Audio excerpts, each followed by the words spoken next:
All right, new this morning as the House returns to work today, a new effort by Republican Marjorie Taylor Greene to oust House Speaker Mike Johnson. She just sent a letter to her Republican colleague saying in part, quote, he is throwing our own razor-thin majority into chaos by not serving his own GOP conference that elected him.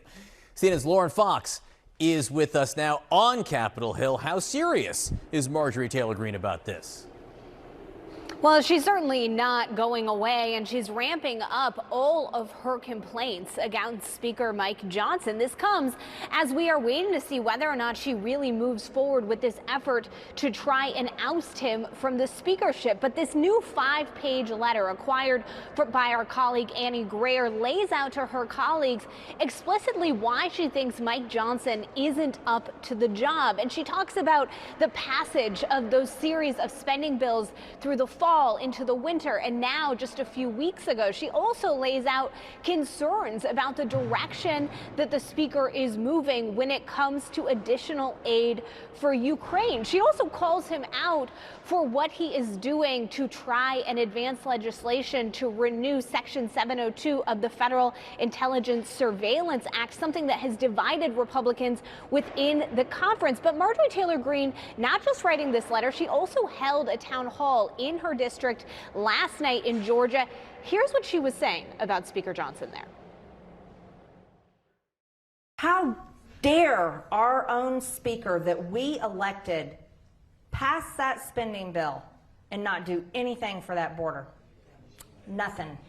It's horrid. It's horrid. I will not tolerate a Speaker of the House that I voted for to sell us out. I will not tolerate it. Now, she is not explicitly saying what would trigger an effort by her to try and oust Speaker Johnson, but it's clearly weighing on the speaker as the House of Representatives returns today. We still have not seen details of what he plans to do when it comes to additional aid for Ukraine. He's floated a series of ideas. I'm told that he's still having conversations with his colleagues, in part because this threat is looming large. John?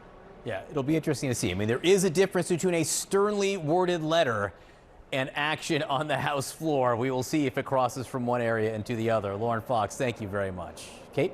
Joining us now is CNN political commentator and Democratic strategist Maria Cardona and Republican strategist and host of the Focus Group podcast, Sarah Longwell. Thanks for being here, guys. Sarah, what do Republicans do with this continued fight over the speakership and fight over Ukraine aid? What do you see here?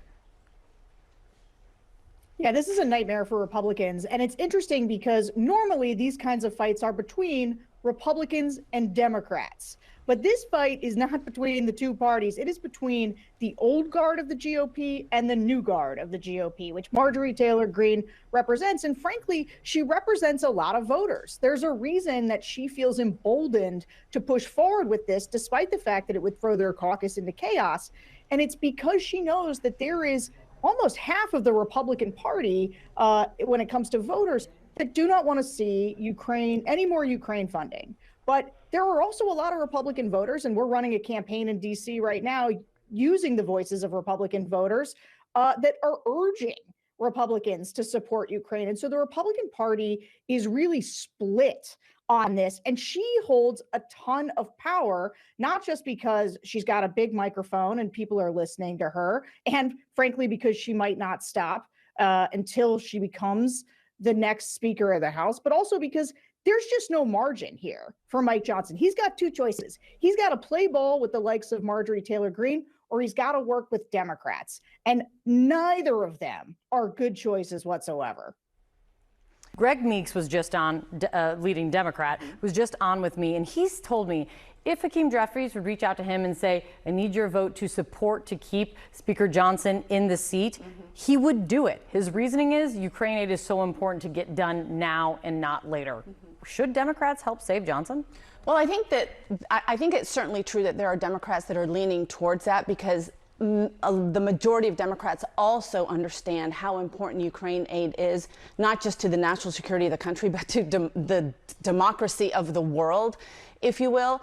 And I think that moving forward, if that happens, there will be conditions on it, right? I mean, Speaker Johnson is in a conundrum, and Sarah's right. This is more about what the fissures are within the Republican Party. It's always what Democrats have said, what a speaker within that conference is going to face. They're MAGA extremists versus the common sense Republicans. Right now, the MAGA extremists have won battle after battle after battle, and that's why you're seeing Marjorie Taylor Greene now going after Speaker Johnson. But he understands that in order to get anything done, he does need Democrats' help. And what I think this portrays for the election is that this gives Democrats the ability to message really what a dumpster fire the Republican leadership has been within the Republican Congress, and that because of those fissures, because of that tension between the MAGA extremists who really do have a lot of power, they're not able to govern. And more so, Marjorie Taylor Greene has no interest in governing, has no interest in solving the problems.